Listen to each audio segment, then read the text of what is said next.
Hi అండి, అందరికీ నమస్కారం అండి. అందరూ ఎలా ఉన్నారండి? బాగున్నారా? ఇక్కడైతే నేను నా లంచ్లో మూడో రోజు డైట్ అయితే చూపిస్తున్నాను. ఒక దోశ ఇంకా సలాడ్ పెట్టుకున్నాను అనమాట. క్యారెట్ ఇంకా కీర దోసకాయ అంటారు కదా, అది కూడా తీసుకున్నాను.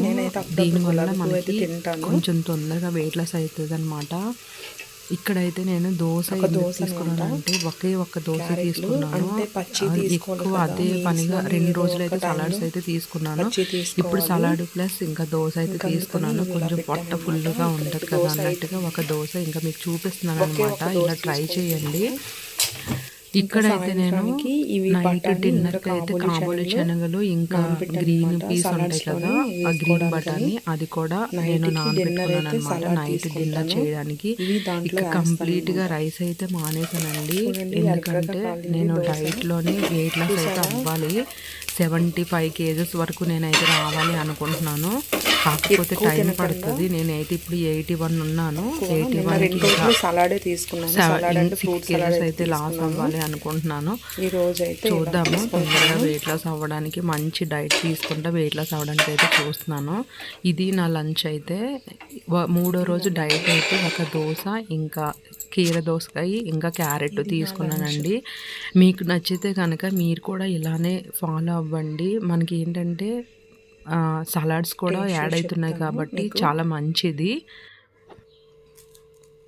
ఇప్పుడైతే క్యారెట్ అయితే కుకుంబర్ అయితే తింటున్నాను.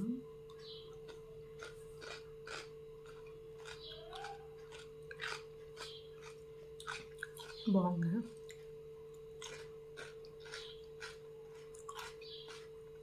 మిరియాల పొడి ఇంకా ఉప్పు చల్ల.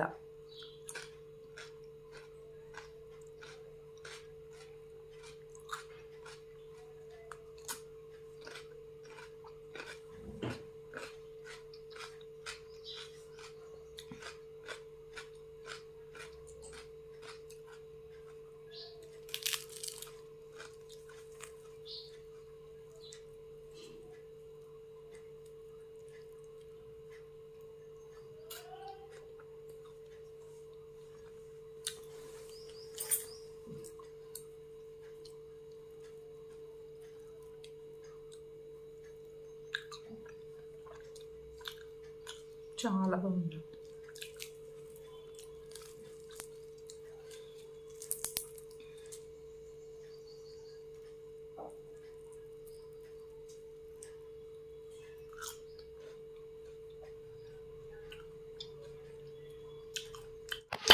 ఇక్కడ ఏంటంటే 4:30 ఇట్లా అయ్యిందనమాట. ఆ టైంలో ఏమన్నా తినాలి అనిపించినప్పుడు నేనైతే ఇలా చేసుకున్నాను అనమాట. కొంచెము అటుకులు, ఉప్పు, లైట్ మిరియాల పొడి వేసి చల్లుకున్నాను అనమాట. ఇక్కడైతే నైట్ డిన్నరు 1 కప్పు కాబూలి శనగలు ఇంకా బఠానీ తీసుకున్నాను. దాంతోపాటు దోశ కూడా తీసుకున్నాను. ఎందుకంటే ఒక్క దోశ తీసుకున్నాను. నేను మామూలుగా అయితే 3 ఇలా తినేదాన్ని. మార్నింగ్ బ్రేక్ఫాస్ట్ అయితే 3 దోసెస్ తినేదాన్ని. ఇక్కడైతే ఒక దోశ ఇంకా కొద్దిగా పెరుగు, కొంచెం చట్నీ, ఇంకా 1 కప్పు శనగలు. ఇలాగ అవ్వడం వల్ల నాకు నీరసంగా అనిపించలేదు, మంచిగా నిద్ర పడుతుంది కూడా. నిద్ర పడడం వల్ల మనకి ఆకలి అనిపించదు. నిద్ర పట్టకపోతే ఆకలేసేస్తుంది, ఆకలేసి నిద్ర పట్టదనమాట. కాబూలి శనగలు మంచి ఫుడ్డే కాబట్టి ఇంకా మనకి మంచి హెల్తీగా ఉంటుందన్నమాట. ఈ వీడియో నచ్చితే లైక్ చేయండి.